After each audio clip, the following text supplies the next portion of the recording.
The name is Hello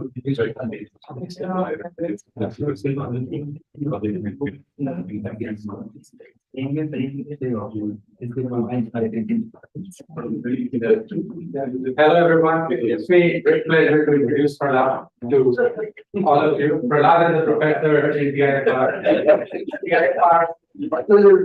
TIFR is a premier research institute in India. Mumbai is the capital of Maharashtra, and Maharashtra is the third largest state in India.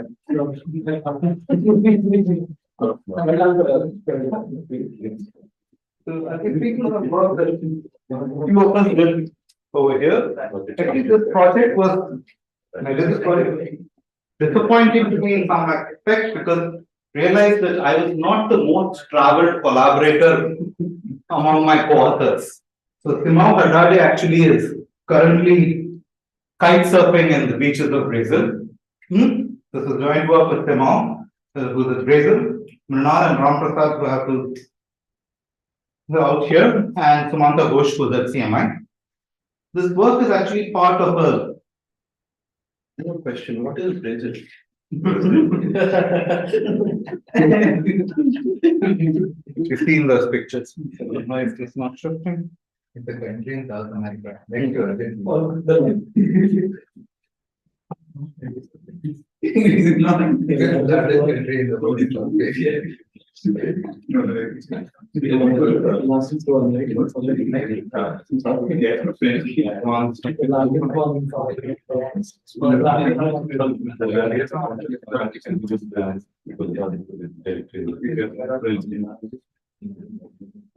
Sorry, something's gone wrong with my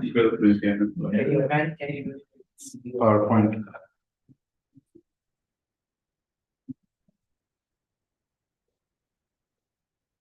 Feels like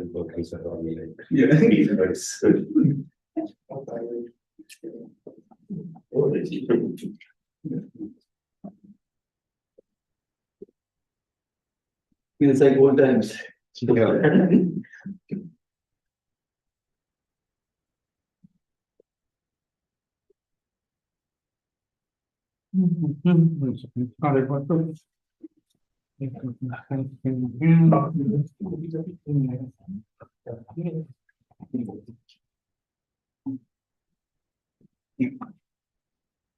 Okay, so this was joint work with Samantha Ghosh from CMI, Kumar Umans, Mrinal and Prahladh from here. This work is actually part of a much larger project. It's sometimes it's the third and final act of a three-act play.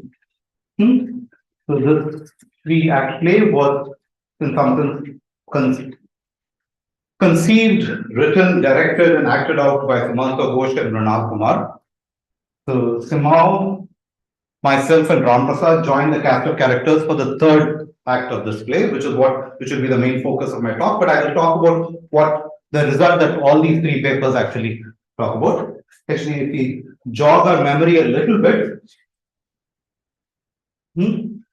we were quite impressed with the script and direction of the first two acts in this play. And this was the reason why we convinced Mrinal to move south and set up shop here. This was part of his job talk when he gave, and his job talk was part of the first two papers in this list. I convinced him to set up shop here and use local labor to finish off the third act over here. So yeah, there we are. So what do these papers talk about? These papers talk about. They talk about some. Wanted to call it a murder mystery problem, but they talk about a problem, which I think is a very basic problem called the MME problem. So what is this problem? So let's look at it. There's a field where the entire action is going to take place. Put us the figure of over Maidan over here. I'm going to make a big fuss of the field, and this will be very important as you see going in the talk. What the field is will be important. And the field could be the field of rationals, the reals, the complexes, or some finite fields like GF2, GFP, any of these finite fields. It could be any one of this. So that's the first part of the input. Then you're told you're working in some dimensional space, say either a unidimensional, single dimensional space, two-dimensional space, three-dimensional space. You're working in some dimensional space. M is specified. The dimension of the ambient space is specified. And then you specify what you think of as a real input, besides these are this one, as the polynomial in this space. You specify the polynomial of individual degree d in this MVariate space, and you specify this polynomial in the most natural representation of the list of coefficients. You specify it as the list of d power m coefficients. And then you're going to then specify an arbitrary set of capital N points in the space. That's the input to the problem. The problem is you specify the field, an ambient dimension. Check my what you think that would be plus 1 or n. Individual degree less than d. Should have put less than. Yeah. Set of endpoints here. Fair enough. Yeah. And you given a set of endpoints. It's an arbitrary set of endpoints in the space. There's no structure of the capital N points. And what's our goal? Our goal is to evaluate this polynomial and all these endpoints. A very natural problem. That's the evaluation problem. It's called the multipoint because it's not evaluation at a single point, and it's the multivariate version of it. You're talking about m dimension. So it's called the multivariate multipoint evaluation problem. And it seems straightforward. There's a very naive algorithm that solves this, which is basically evaluate the polynomial input by input for each of the endpoints one after another. So look at it. Let's look at the input is specified by the list of coefficients and the set of endpoints. So the input is roughly d power m plus nm field elements. That's the input specification. And a naive algorithm is basically just going to run the evaluate the polynomial at each of the capital N points, and this will take d power m at least time d power m times n, which is quadratic when roughly quadratic for a certain setting of parameters. So yeah, so there is a quadratic algorithm, there's a quadratic time algorithm for this problem. This one. What we want to ask is actually, can we do much better? Can we actually come up with nearly linear time? Irrespective of how d, m, and n are this one, relatively, we want to come up with nearly linear time algorithms, and that's the goal. One, we want to ask, does this problem have a linear time algorithm, or are you going to be left with only quadratic time? And to let the cat out of the bag, what I'm going to say is these three papers together, taken as a whole, more or less give a completely satisfactory answer to this question. They give a nearly linear time algorithm in all possible settings we think of. And the rest of the talk will actually be focusing on what are these settings and how we go about doing this. So in a high level, what do the three papers do? The first of the papers starts off with what I call the TT version of this problem. Considers this when the field, the ambient field, is a field of small characteristic.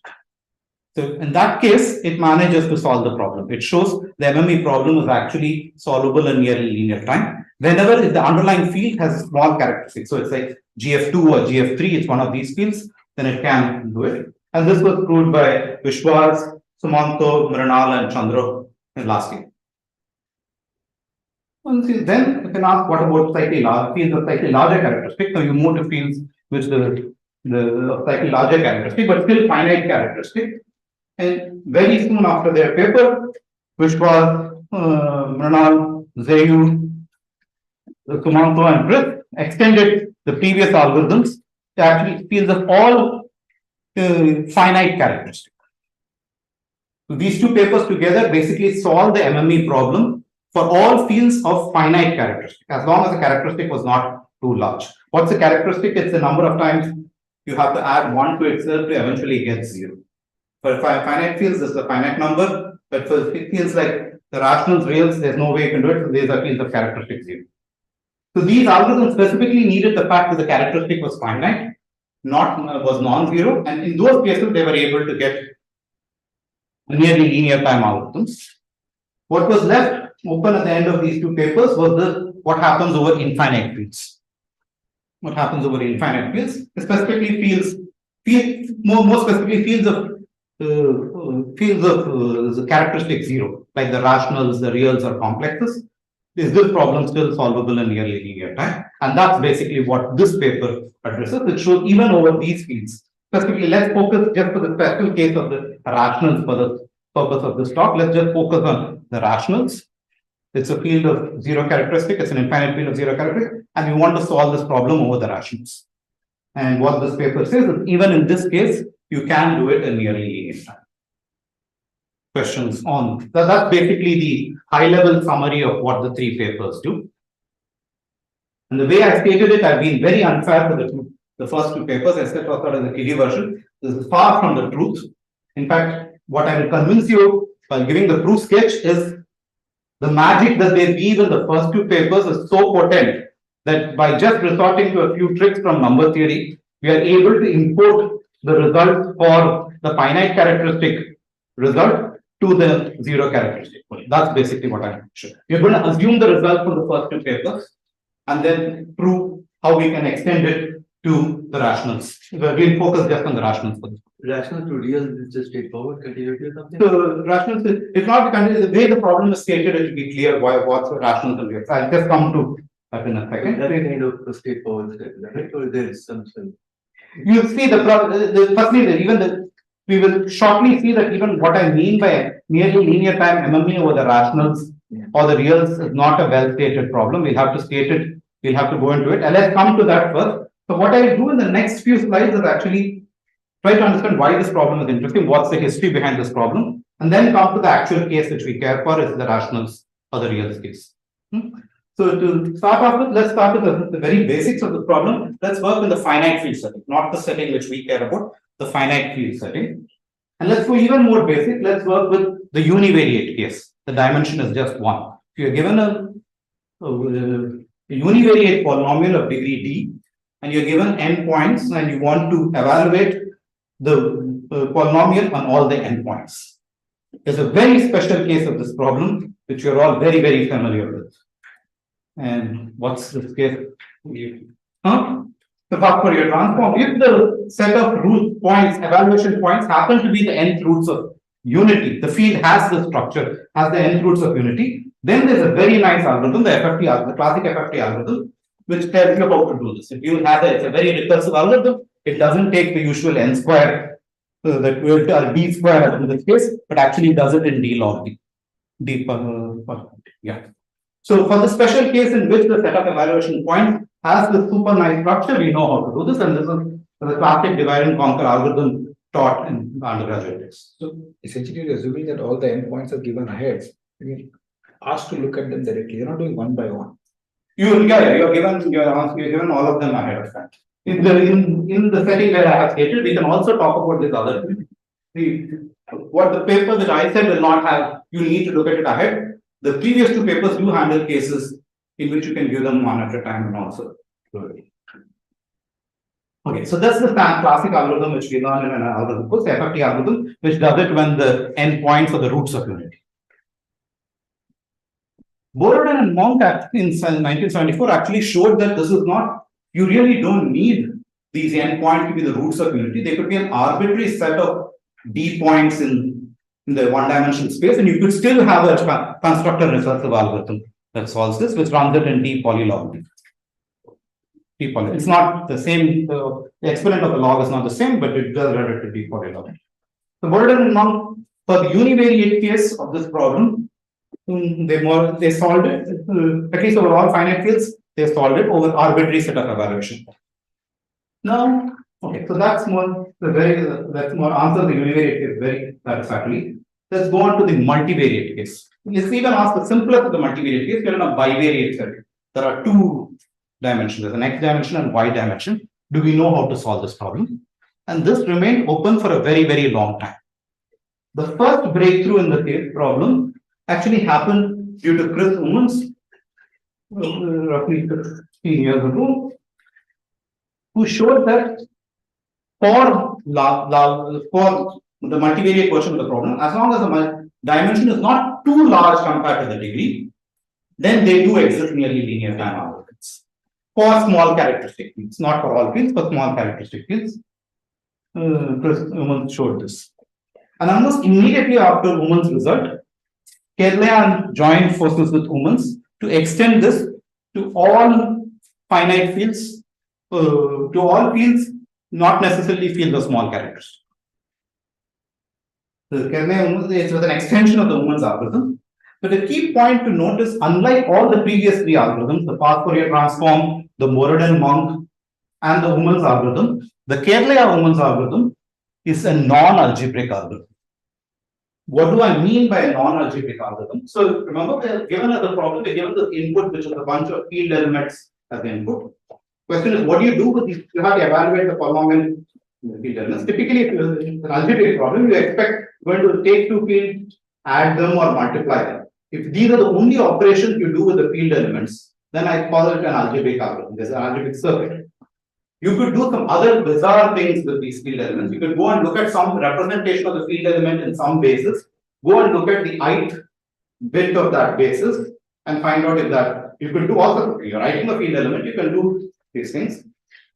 You need to do such things. If an algorithm does with sort of non-kosher operations on the field elements, then we sort of call it a non-algebraic algorithm. And it seems actually, when the first time I heard about this, I knew about this this feature of Kerlea-Umans, but when Prahladh first explained, the idea seems extremely actually revolting. Why would you take a number and a field element and violate its integrity by looking at arbitrary intermediate things? All you have to do with the field element is to multiply it or add it with another field element. These are the only operations allowed. But Kerlea-Umans crucially used the non-algebraic aspect of the algorithm to solve this. And we'll see this, all our algorithms, as we'll later on see, will be non-algebraic in nature. And you'll see why, you will see the flavor of these non-algebraic algorithms. So this remained the set case for a long time. So what was the non-algebraic? So they're choosing, so for FP, what they do integer? So basically they will do it as an integer, go modulo several small primes. Okay, so solve it over integers. So first solve it over integers. First thing, you want to solve it over FP. This basically they try to do something like this. They do far more than this. You want to solve it over FP. They then solve it over the integers, but with the bound that the number is not too large. The final answer, you only need to get it this. Then they can't solve it over that prime. They'll solve it over several smaller GF2, possibly, and then assimilate the results and do it. These operations are not algebraic operations, and Kerlea do more than that, but they also do this operation. So in this case, I can imagine if you are looking at some other field not prime, then the polynomial you choose to represent it might. This is actually also the original result of Umans work for, or it worked for non-prime fields. As long as the characteristic was small enough, it works. So, but the non-algebraic is not coming from choosing a specific representation. I mean that's still algebraic.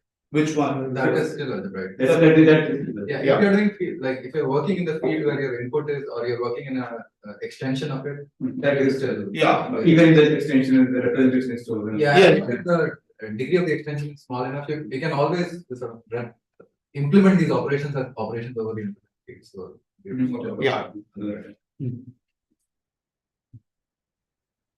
It seemed to be, for a while, this was thought that this was a satisfactory resolution of the MME problem. But notice that there's an even very basic setting that it doesn't work. So let's look at a multilinear polynomial. A polynomial which is degree 1 in all its variables, but probably larger degree. So there M and D are more or less of the same, same this one. And both the Kerlea-Umans algorithm does not handle this case. So even multilinear polynomials, we did not know how to do the evaluation due to Kerlea. And then basically the first resolution of this came with the first paper in this series, the paper due to Bhargava, Ghosh, Kumar and Mohapatra, who showed a result similar to Umans' result, but for fields of small characteristic, but without any restriction on the dimension. They proved that for any dimension in itself, it works. But as long as the characteristic of the field is small enough, then you can solve the MME problem. And once again, just like the Kerlea-Umans followed the Umans result, the Bhargava, Ghosh, Kumar and Umans extended this result to all finite fields, not necessarily of small characteristic. And like the Kerlea-Umans, this is also a non-algebraic algorithm. So the fast Fourier transform, the Moradin-Monk, the Umans, and the Bhargava, the first of the paper, the Bhargava, Ghosh, Kumar, Mohapatra algorithm are all algebraic algorithms. The other two algorithms are non-algebraic algorithms. And the other two algorithms extended the previous two algorithms from the fields of small characteristic to fields of arbitrary but finite characteristic. Okay. So this more or less answers the complete So this almost gives a complete resolution for the problem is for the finite field setting. Now let's go on to the fields of characteristic zero.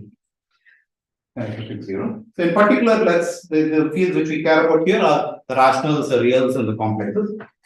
Let's focus on rationals for this talk. But everything I think can be extended to the reals and complexes. Now here we should first ask ourselves, what do we mean by nearly linear time? So when you're working with finite fields, you know that the representation is some fixed number and it's never going to go, the numbers are never going to blow up. You're always going to work with this. But once you work with integers, rationals, intermediate, the numbers you compute could just explode in size. So when you talk about linear time, you need to ensure that even when you write down the numbers in a bit representation, the number of bits required to write the number should not be too large. In particular, we need to deal with bit complexity. So far, we didn't deal with bit complexity. We'll have to deal with bit complexity. Can we actually get nearly linear time algorithms in this setting? And I'll show you an example which will tell you that we cannot hope for nearly linear time algorithms, even for the univariate setting. So in the real case, there's a further problem that may not be able to represent it at all. We won't be able to represent it. So that's why let's start with rationals. Then come up with a model in which we'll be able to handle the reals of it. Let's for now talk. This problem already happens in the rationals. It happens actually even the integer is going to happen. Reals, there's also a question of how do we represent the input. The input is not clear. We'll come to that shortly. So let's take this very simple example in the univariate setting. You have just the polynomial x to the d. And the evaluation set is the first d integers. What's the input complexity, bit complexity to represent this? It's d log d. Basically, you take about log d to represent each of these numbers. It's d log d. D log d is the input bit complexity. How large is the output? The last element, it is d power d. That requires d log d bits to write. That's not just the last element, the last few elements, all of them will require d log d. It's not hard to see that the input length is order d log d, whereas the output length is at least d square log d. Just for this setting. So forget about coming up with an algorithm, just to write the output, you cannot expect it to be in nearly linear time, because things are going to blow up in this one. This is blow up in the output.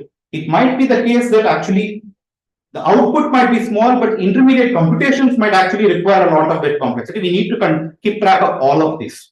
So we need to ensure that the bit complexity of the entire algorithm, even when taking that into account, it remains in linear time. This example, the simple example basically rules out a nearly linear time algorithm.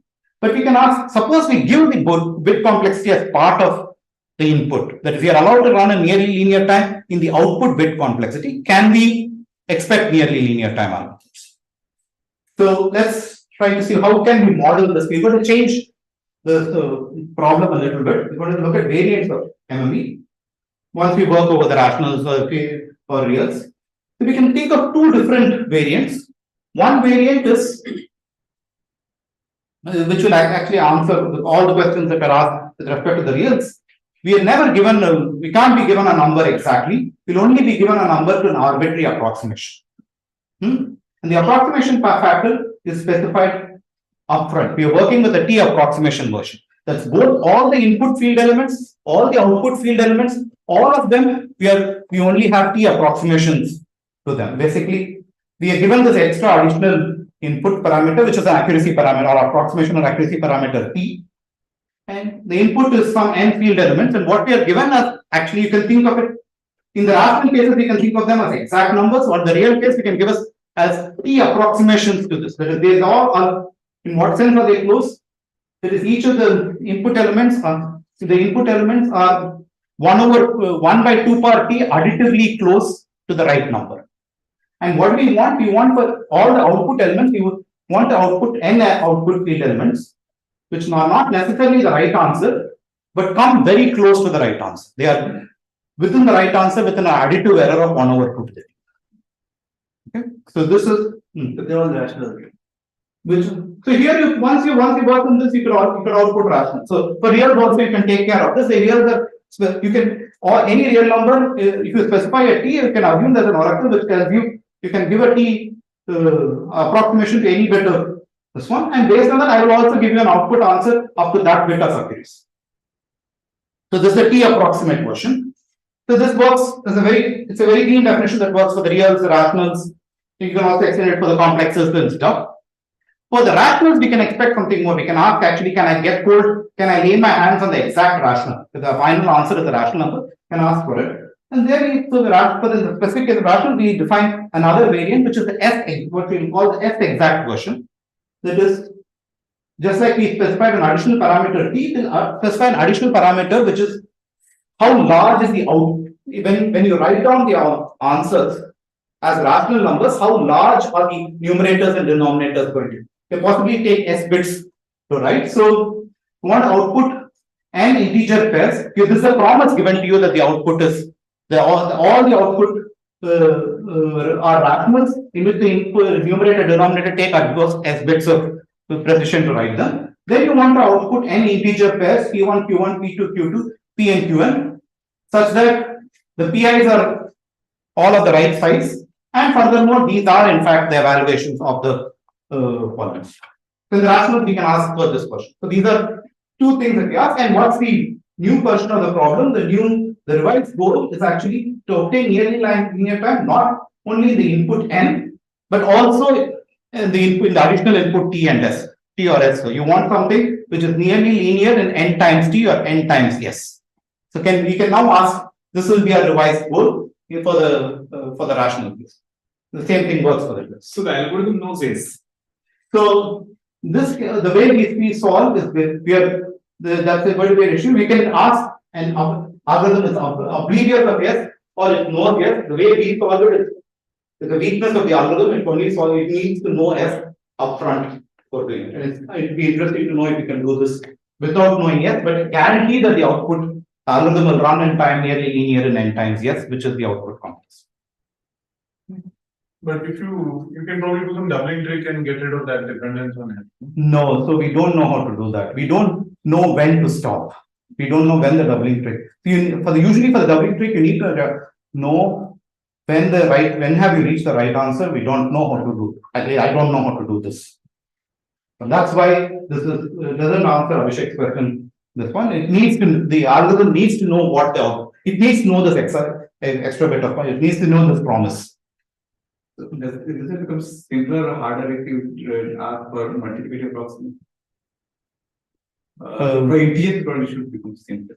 No, multiplicative approximation is going to be harder Integers, sorry, if I have on integers, then it should be because anyway. This is always actually. For integers it will. For this, so I thought of like want to keeping parameters low in this and cheating a little bit here. So the way we actually say the problem is all the numbers are actually all the inputs. We're going to scale them down. Think of them as the inputs whose absolute value is at most 1, and then run these. So this is how we're going to set the problem in this case. Integers multiplicative approximation will come for this. I don't know about the rationals. Rationals, I don't think we know, because I don't know if it can come close to 0. Yeah, that's no. So I don't think we know how it doesn't. I don't think it works. Yeah. Okay. So even to state the problem for fields of characteristic 0, we needed to go to these variants of MME. We had to work with either a T approximate version or the S exact version. And what do we know about this? What's being known? So let's start once again, what's known in the univariate setting. Surprisingly, the univariate setting remained.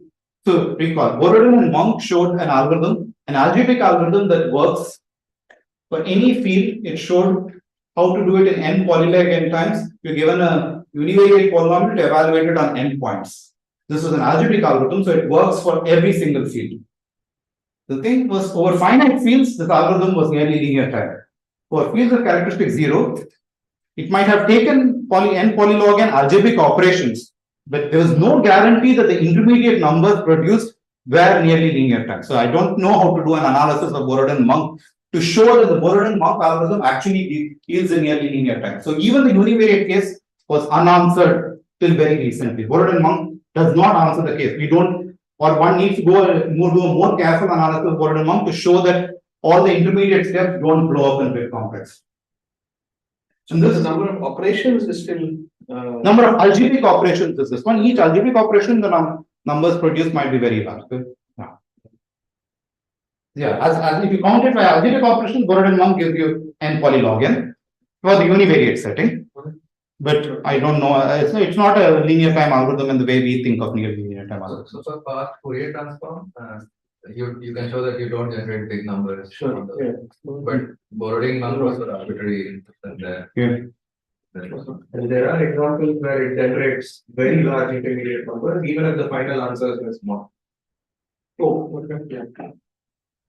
So it's not In the sense that Borel Monk as the vanilla implementation of it will not, but it is conceivable that there's an alternate there's a variant of it which will ensure all the things are bounded.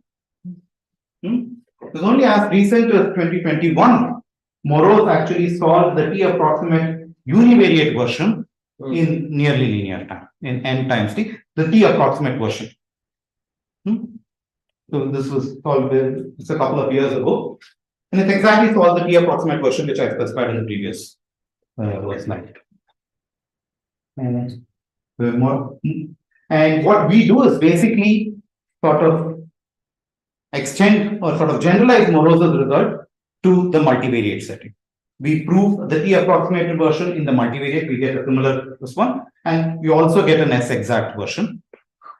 Our results, as stated as results, they are generalization of Morose's results, but our proofs are very, very different. Morose's algorithm is a very geometric algorithm, but you should look at this paper, it's filled with very pretty pictures. Our algorithms, the first two are very algebraic algorithms, the next is number theoretic. These are very algebraic and geometric, algebraic and number theoretic. So we believe the proof two algorithms are actually very, very different algorithms. So in some sense, at m equal to 1, we recover, so we give an alternate, will recover an alternate algorithm for the univariate. With the same, with the one, I don't know about the little o one, but it's also NT to the 1 plus little o one. Yeah.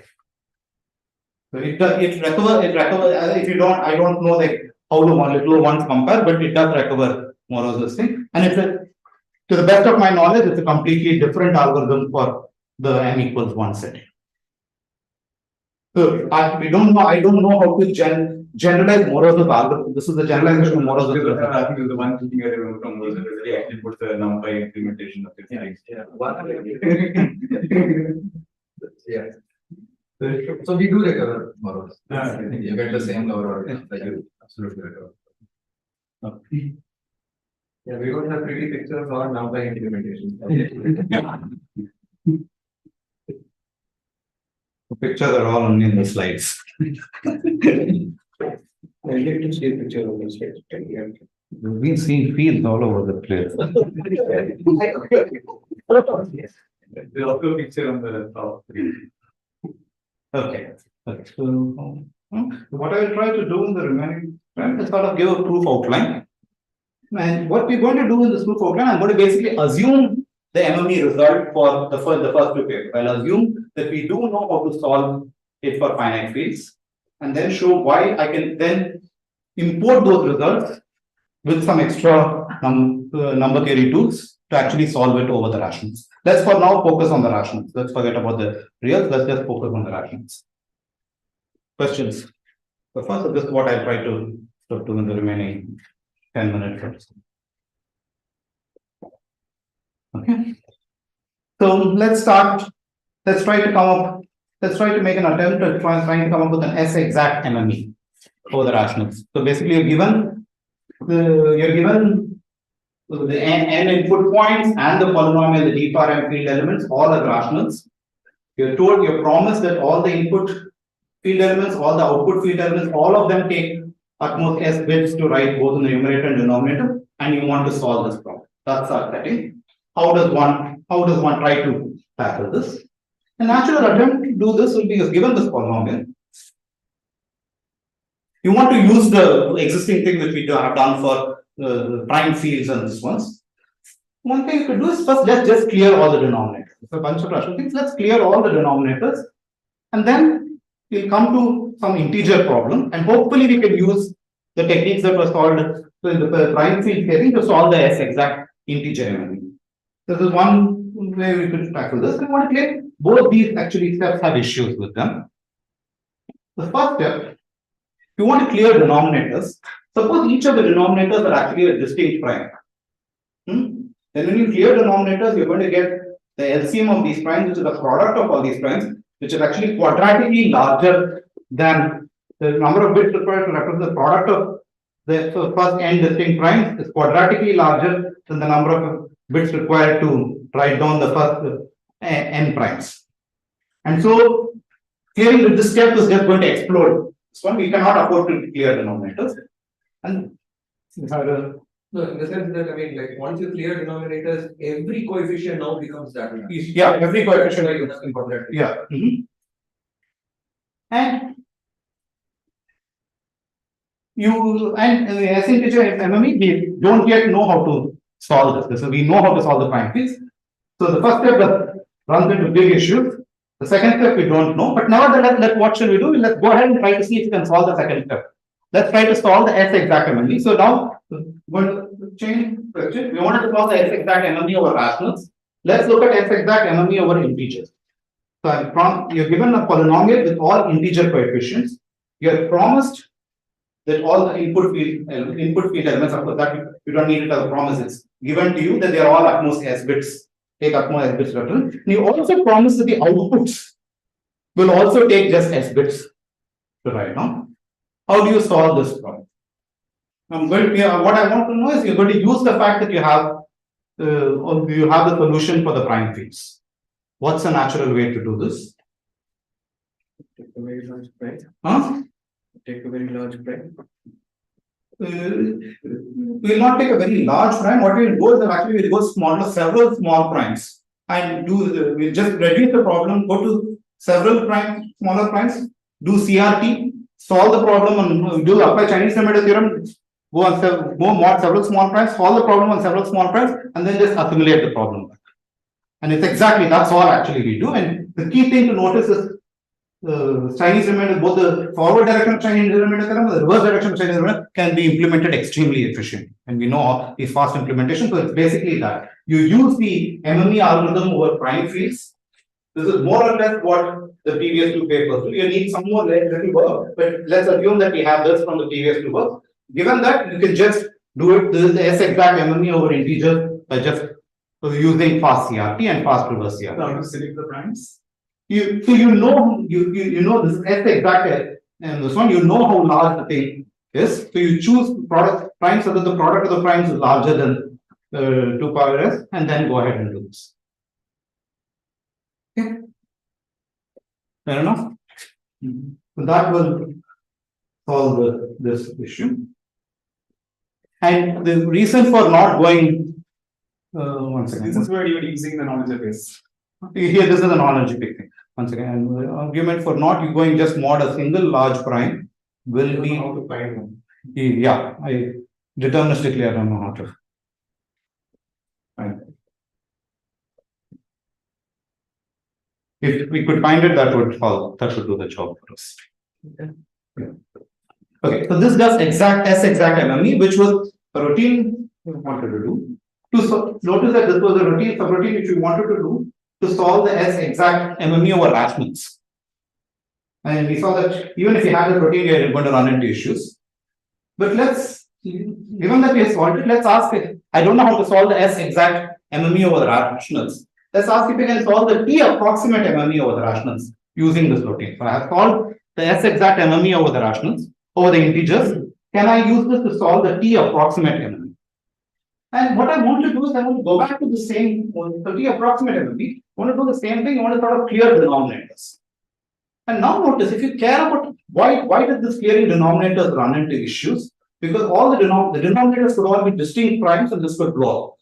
But if you care for approximation, you could make all the denominators powers of 2's. That is, you could approximate, just truncate it to large enough, get a large enough accuracy. You have all the denominators to be powers of 2. Solve it to this and then output the right answer. This is anyhow you're going to get an approximate answer, so you might as well do this. Even if the inputs are arbitrary numerator denominator, we come to this, we sort of we just truncate, we just come to the closest. So even if you're given an arbitrary rational number p by q, we choose another rational number p prime by 2 power r. So that this is a close enough approximation. Basically, we do this. So go to the setting in which all the denominators are power of 2, and now this basically eliminates the first step which we had. The clearing denominator problem doesn't happen. We have all the denominators are power of 2. Certainly, we can clear it. We are in the S exact MME. We know over integers. We know how to solve it, recover. We will only get an approximate solution. We need to show that the approximations are good enough. It all works out magically, that everything happens to be fine. So that's, in fact, that gives you a complete solution to the T approximate MME. Basically, we take the input, we truncate it to required bits of accuracy. Now all the rational numbers involved have denominators which are powers of 2. We run the previous the naive attempt that we wanted to do, and that solves the problem for us. We give an approximation, but that's all I wanted to do. Okay. So the T approximate MME, this is basically the entire solution to the T approximate MME. And basically this solution actually works both over the rationals, the reals, and all of it. So this is actually the answer the T approximate MME problem completely. We had one more thing, we wanted the F exact MME over integers, over the rationals. So let's ask if we can use this now to go back to the S exact MME over the rationals. So we want to solve the S exact MME over rationals. What do we do now? So the previous thing of clearing denominators doesn't work. But now we have the T approximate MME. So we can, given the input as rationals, we can come up with arbitrary good, we can come up with rational numbers which are arbitrary good approximations of the required output, because the T approximate MME exists. So given the input as rationals, you can come up with very, very good approximations. And here we use that some very nice things from number theory, that if you know a rational, we use the following fact of rational numbers. Basically, we're going to reduce the case to the T approximate MME. What we now know is we have S exact MME. Let's try to solve it, pretend as if we are solving the T approximate MME. So we get very good rational approximation of the required numbers. So we have a bunch of n rational numbers which are all very good approximation of the final rational number. So we are in such a setting, there is an unknown rational number, say alpha.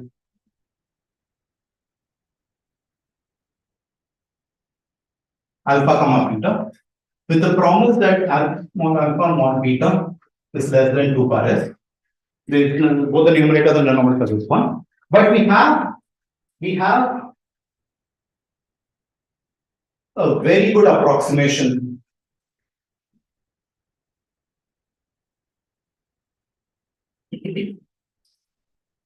a rational approximation of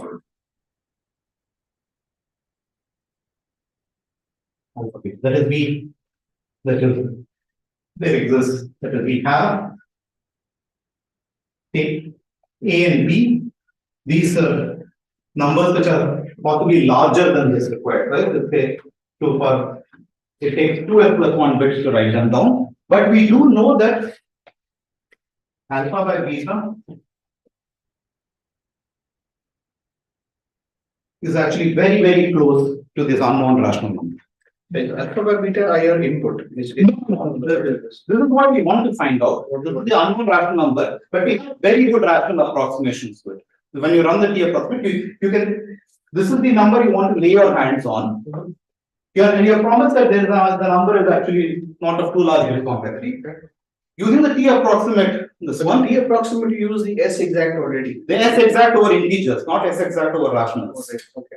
You use S exact over integers. So using that, now you come up with A by B's which are possibly a slightly larger bit complexity than you respondents. Takes twice the number of bits to write down, but they are extremely good approximations of the number of this unknown number that we want. Strangely, once you have such a good approximation, there exists. So surprisingly, there's only one rational number that satisfies this. It's q to q squared. Huh? Like with denominator, if you have 1 over Yeah, q squared approximation. yeah. And basically, fast GCD will help you do this. So that you can, from this, you can recover this, and you use fast. This is basically fast rational number reconstruction.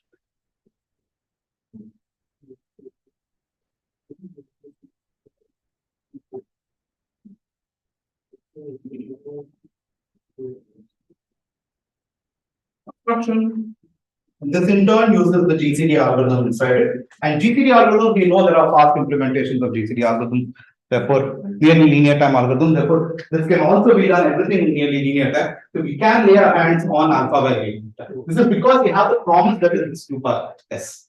And this is answers Hari's question. I need this promise. I need to know when I need to know how large are these. This number. So if I don't have yes, I don't know how to run. To stop this algorithm. This algorithm needs to know what's the target yes we are looking at. And then we basically use this fast rational number reconstruction to now solve the problem. So now you have a very good rational approximation to the required number. You run the fast rational approximation and you get hold of the right number, which is the exact number. And that's the answer. That's more or less what we do here. You truncate scale, you pretend as if the input is to the T approximate MME, run the T approximate MME, and then you do a rational number reconstruction.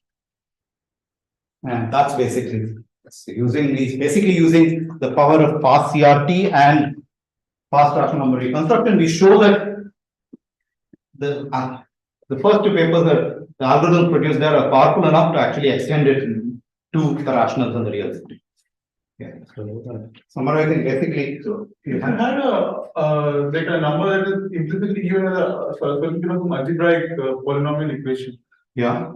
can you use some similar trick then? Like if you know it's like square root 2 or something like that. So if you have these tricks, these tricks don't work in from data function approximation. Some of these tricks sometimes work, right? Because if you can't approximate some of these numbers very well, You have this, yes.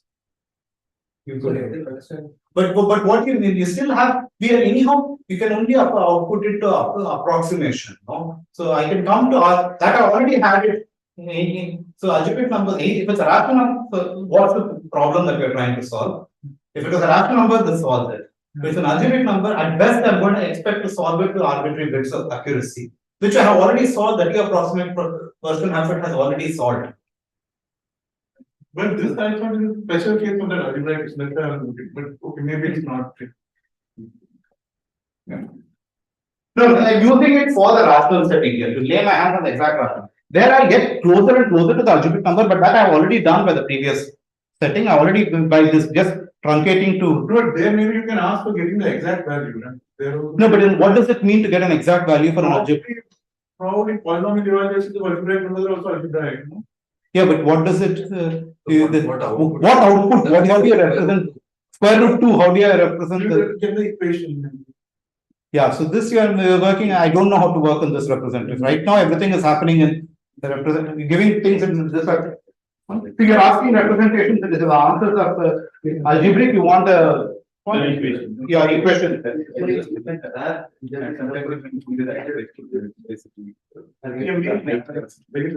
could.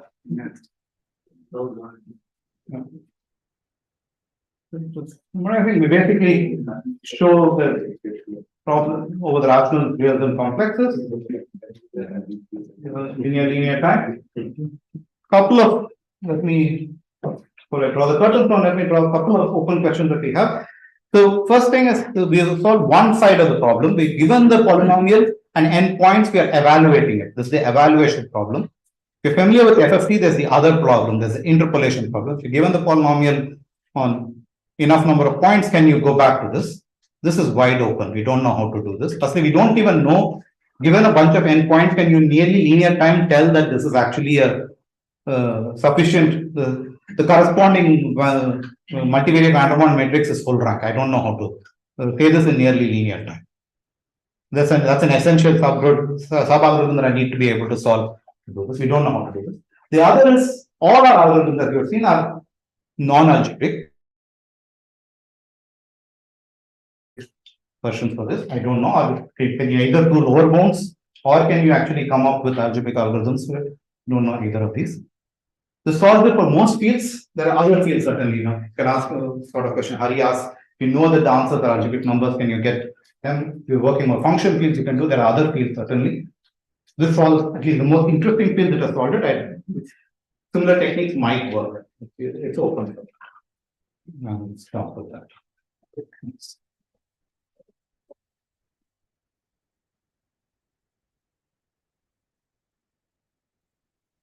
What is the difference between evaluating a single point and multi-point? In the sense? No, I didn't understand. So this multivariate, Single point. The question is, you want to do the multi-point evaluation. See, you can do single point evaluation n capital N times. yeah. But if you're doing it n times, this is the very first. But you have to. You will pay in n. This is.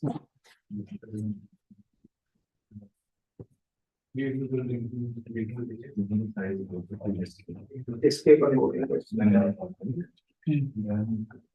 You will pay n times, which is the quadratic time algorithm. That's what you want to be. But are the points indicated? How does it Huh? How does it help that count? So you somehow want to use the fact that you're solving it simultaneously on all n of them. So you want to sort of spread the task. You don't want to do a separate. Yeah, so that's what I'm asking. Like, where does that sharing happen? See, all these algorithms, it's the same sort of sharing that happens in the FFT algorithm. So in the FFT algorithm, how does it happen? You want to solve it on the nth roots of unity. You make two sub-problems to solve it on the first n by 2 roots of unity, n by 2 roots of unity, and you do it. You sort of subdivide the problem. There's an underlying divide and conquer, which is actually the heart of the previous algorithms, which I'm not going into. This just uses as black box what's been done. Where all the divide and conquer happens, and we just import it. Yeah, it happens in the all the way in the very first.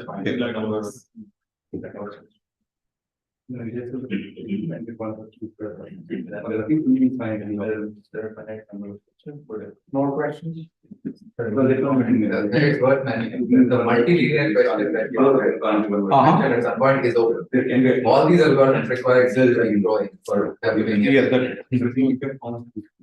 In case of D equals M, and D equals 1.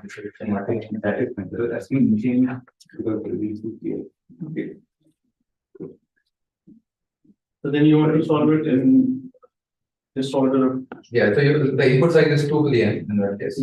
So you would want an algorithm that runs in time 2 to the n. Right now, this algorithm is running time by 4 to the n, which is okay when D is large. Not okay.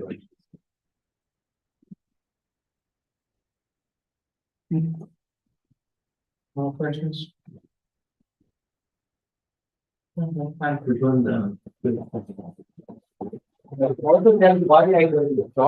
made these slides for Fox, was unfortunately fell ill and had COVID. And last month I could not hear the talk, so I thought, well, what better than a captive home live audience? And so I post myself against. Sorry about that. You can see a spot on just go and there are the We don't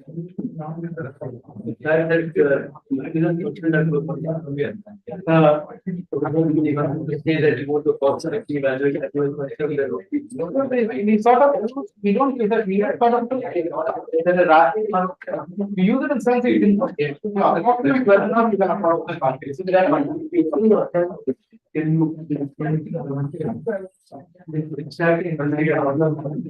evaluate continuous function, not polynomial. No, I don't know how to do that. Because there is a function of polynomial, so one can link them that. No. So can you do the same thing? You can problem assuming that everything. So now polynomial approximation of AI. Use this to solve the context. So the question very much can be done. If you know that the answer is algebraic, and you have some bound on the degree of the minimal polynomial, like if it's square root, you cannot satisfy the degree equation with small coefficient, then the same argument can be to one. But the running time won't be linearly linear.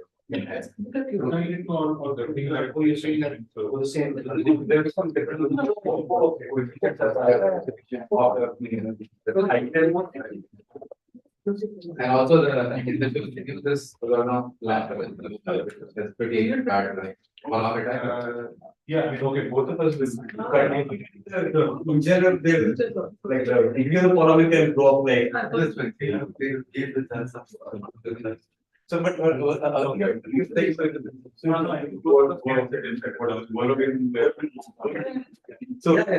for the special note, like, I have reproduce that.